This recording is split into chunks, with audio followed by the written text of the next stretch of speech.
अस्सलामुअलैकुम दोस्तों, क्या हाल है? ठीक हो? ये देखे मैं यहाँ पर खेलने आया हूँ भाइयों के साथ। ये भाई मेरे पाठे काट रहे हैं। देखें ये माहौल बहुत अच्छा है। और मैं ये देखे ये मेरी कनक है, बहुत अच्छी है। और देखे वाह, उधर तक मेरी सारी ज़मीन है देखे। और ये मैं हूँ खुद। मैंने पहले भी एक वीडियो बनाई है, उस पर भी भूलना मत मुझको दोस्तों। ये देख के मैंने इधर खड़े होकर वीडियो बनाई थी। ये देख के ये पानी है, इधर से हम लगाते हैं। ये बहुत अच्छा माहौल है।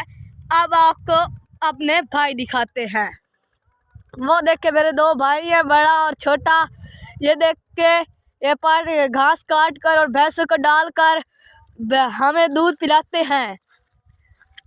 जी हाँ, ये देखे अब मैं हूँ यहाँ पर आया हूँ इनके साथ खेलने के लिए।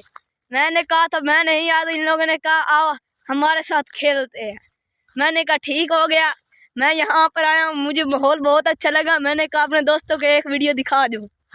थैंक यू, शुक्रिया।